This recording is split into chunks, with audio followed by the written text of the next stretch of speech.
An impoverished young lady was seen wearing the necklace that a billionaire had given to a person many years ago. "I am curious, little darling, who is your father?" he inquired of the young lady. Her response was that you had never met him. Maika Okoro was a man who possessing everything imaginable. At the time, he was the youngest billionaire in the country, and he was determined to make a significant impact on his life's trajectory. But today was going to be a turning point in his life. In order to ensure that you do not miss any of the upcoming stories, please subscribe to the channel before we proceed. He and his crew were driving through a small village in order to inspect the land for the construction of a new luxury resort. Dust was starting to rise in the air as his black SUV made its way slowly past the market. Next, he caught sight of her, a young girl of no more than 6 years' age, standing by the side of the road, barefoot, and wearing a worn-out school uniform. Heart sank. Not some old necklace, attached to a silver chain, made to order. Was 7 years ago when he handed away one woman whose name he could hardly recall. Deliberate manner, he exited the vehicle. Staring at each other.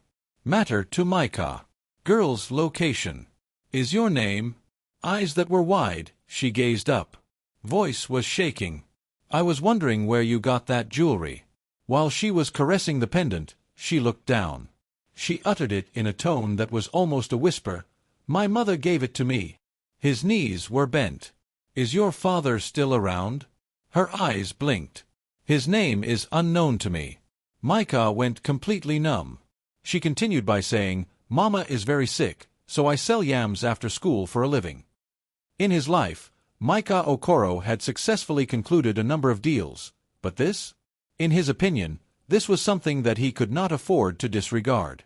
Maika experienced a sensation in his chest that he was unable to articulate. Once more, he turned his gaze to the young girl. "I have hope." As she stood there with her tray of yams and her eyes, she appeared sleepy. Taking out his wallet, he did so.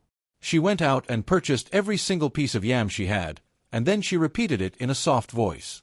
"I will take you back to your house." To walk by oneself is not a safe option. She did, however, shake her head. "Yes, I am grateful. Mama warned me not to engage in conversation with people I did not know. When I leave, I only sell." Although it was mild, her voice was forceful. Nervously, Maika let out a chuckle. "It is not an unusual person. I'm just a person that wants to be of assistance." However, Hope had already finished packing away her tray. She immediately bowed her head and replied, "Thank you, sir." And with that, she turned around and strolled into the bustling crowd that was gathered at the market. Maika was unable to convey her thoughts. He took a turn toward his driver. In a hushed voice, "Follow her. Make sure she doesn't see you. Could you please tell me where she resides?"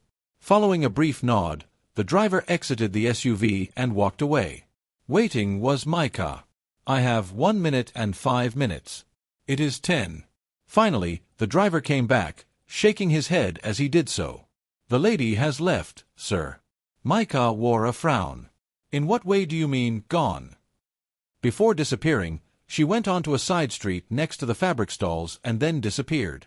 "I attempted to look everywhere. She moves really quickly." With his eyes fixed on the throng and his mind racing, Maika reclined back in his seat. The little girl in question was not your typical child. Only questions and a necklace that belonged to him were left behind when she vanished like a shadow. She had left behind nothing but questions. That night, Maika was unable to get to sleep. There was the picture of the young girl wearing her worn school uniform, the necklace, and the father who had gone missing. All of it continued to torment him. Therefore, he came back the following morning. On the other hand, his hands were not empty this time. A compact bag was brought by him. The contents of the package included 2 reading storybooks, a lunchbox, a teddy bear, and school books. The shoes were sleek and black. At the same location, where he had always been, he discovered Hope while balancing a tray of yams. Her eyes narrowed in response to the sight of him. "You chose to return. I have informed you." And he smiled. "Not that I'm a bad person." He positioned the bag in front of her in a gentle manner. "Is this something?" Curious, she inquired about it. He whispered in a low voice, "Open it." As she peered inside, she let out a gasp. A teddy bear, a pair of shoes, and some books. Everything is brand new and sparkly. Her defenses were lowered. Are each and every one of these for me? Maika gave a slight nod. If you are willing to accept them. She stared down at him, and then gazed back up at him. I will take you to see my mother if you are not being a horrible person. No lies, however. I will not speak to you again if you continue to lie. And he smiled. A deal. They made their way along the winding paths in silence until they arrived at a little hut that was shattered and located on the outskirts of the settlement. There were fissures in the walls. Rusted tin and old linen were used to fix the roof of the building. Hope knocked softly on the door. Someone has arrived, Mama. The wooden door opened with a groaning sound. For a moment, Maika's eyes met those of a weary woman who stood there with her skin pale from fever and her eyes half closed. A halt occurred in her. He looked back at me. There was a glimmer of something in her eyes. An item that was present in a previous existence. At the door, there was a woman who did not speak. The wooden frame was held by her hand, which was shaking as she did so. Her respiration became more rapid. Maika had no idea whether she was experiencing panic or fever. He took a few cautious steps forward. Most likely, you are her mother. This is Maika. One word was all it took for her to interrupt him. Grace, please. It was a blink. May I be excused? The tone of her voice was dry and muted when she introduced herself as Grace. What about her mother alone? Maika gave him a courteous nod, but she was still confused of why she was staring at him as if a ghost had just entered the room. But Grace did not perceive it to be a ghost. He was the one. A flashback. 7 years ago, in fact. A modest club located in the city. Make the music loud. Dim the lights. Oh, she was a young woman. Excited. Dancing by herself while she laughed heartily in her chest. While he stood behind the bar, dressed in a sleek black suit, he observed her with a smoldering glance in his eyes. They engaged in conversation. It was a drink. Until the music ended, they continued to dance.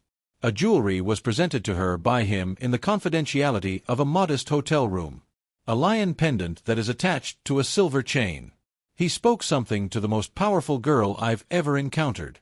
That evening, she handed over her body to him. By daybreak, he had already left. Not a note. There is no number. Not a name. There is only quiet. That is, a necklace. Let's return to the present. As Grace continued to stare at him, her voice began to shake. How come you can't recall? Do you agree? Maika's brows appeared to furrow. He looked at her thoroughly. My apologies. Were we able to first meet? Grace repressed a sour laugh for a moment. Do you honestly not recall anything? However, she was able to recall everything. And would he do the same now? Located within the cramped chamber, Maika occupied a seat on a little wooden stool. Marijuana, smoke, and a sickening odor permeated the atmosphere. The cup that Hope had filled with water was placed next to the mat that her mother was using. Drink up, mother. Once more, you are perspiring. Maika made a subtle observation. After that, he turned his attention to Grace. To what extent did your daughter get that necklace? It was a gentle but insistent question. Grace smiled, her lips drier than usual. The pause that she took was brief. Afterwards, I stated that I discovered it on the street, just outside the market.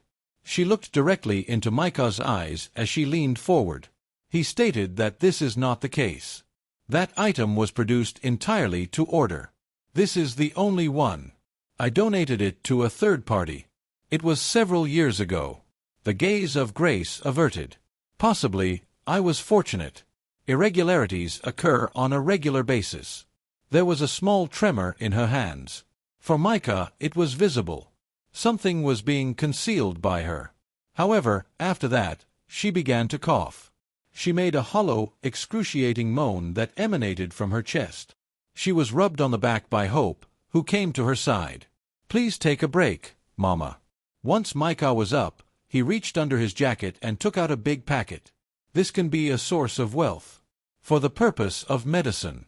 When it comes to food. To take it. Grace shoved it away from her. "I am not in need of your generosity." He wore a frown. "No, this is not charity."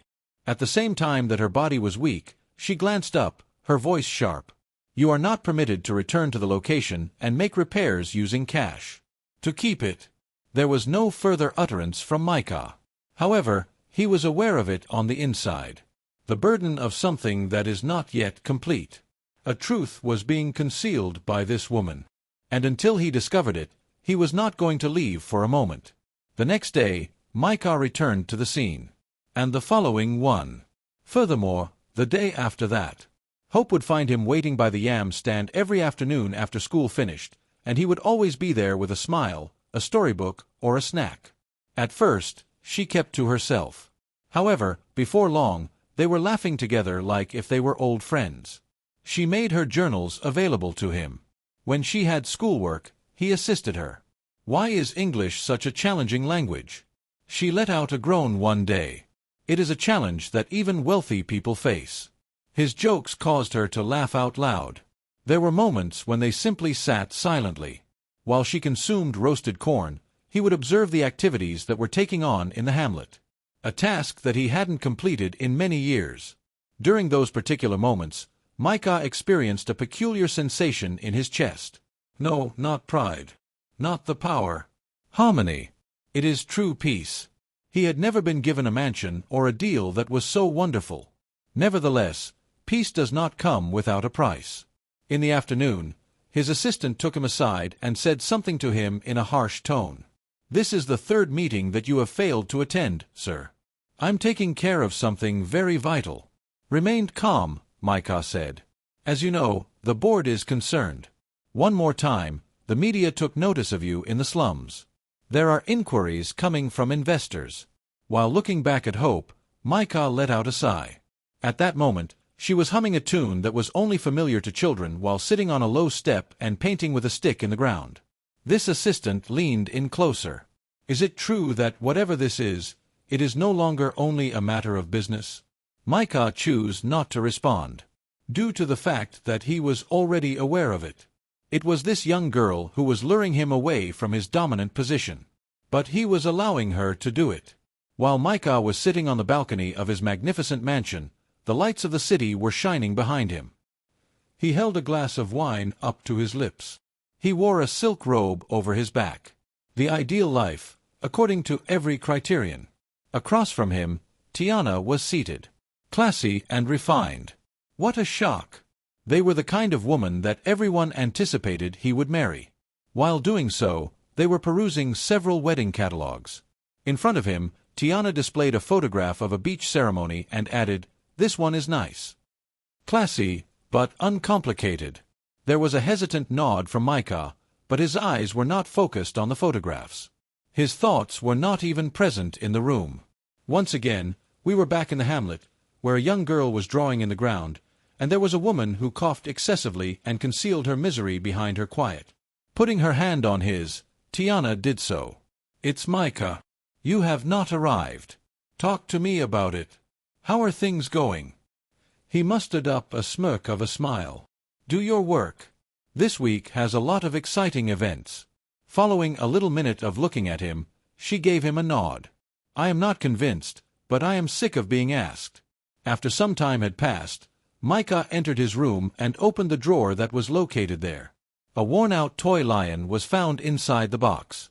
That morning, Hope had presented it to him as a gift. "When you are feeling down," she assured me.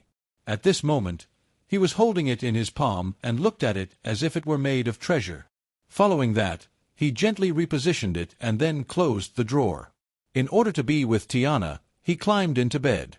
His heart, however, the location had previously been determined. Rain seemed to be pouring down from the sky as if it had a tale to tell. When Maika got out of his automobile, he was holding an umbrella in his hand. The gravel roads had become muddy in appearance. The village appeared to be more peaceful than usual. The kind of silence that conceals a great deal of information. As he approached Grace's hut, he walked. He had brought Hope a tiny math book, as well as food and medicine, which she had been having difficulty with. He heard her voice inside the house just as he was about to enter the front door. Clear yet not mushy. Despite the fact that her tone was filled with emotion, Grace stated, "I don't think Maika remembers anything." But he continues to show up. He presents her with gifts. When he speaks to her, it is as if she is already his. Maya came to a halt. But he did not knock. He did nothing except stand there. The rain pounded his umbrella with force, and his heart continued to beat faster. On the other end of the phone, there was a pause in the conversation. After that, Grace's subsequent remarks cut right through him. "It's a peculiar thing, you know. Even the fact that she is his daughter is unknown to him." For Maika, her breath stopped. He hushed himself in a low voice. "This is our daughter." Even though it was raining, the sound of that truth could not be forgotten. A step was taken backwards by him. For a moment, everything made perfect sense. It's the necklace. The face of the girl. The way he felt whenever she laughed with him.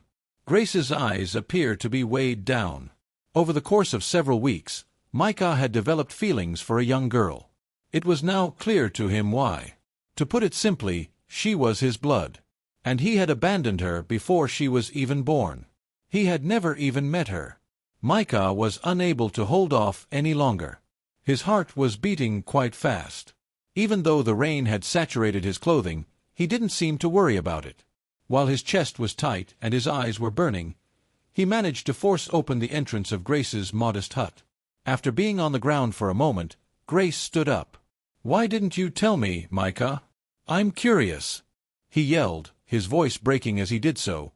"Why did you fail to inform me that she was yours?" Despite her best efforts to maintain her composure, tears began to stream down her cheeks. She exploded in anger because she did not want your sympathy. "You abandoned me once, without uttering a single word.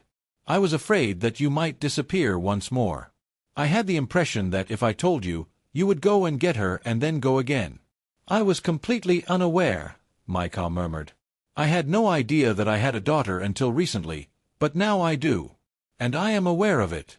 Without regard to the fact that the floor was wet or the fact that Hope was peeking out from behind the curtain with big, silent eyes, he got down on one knee in my heart.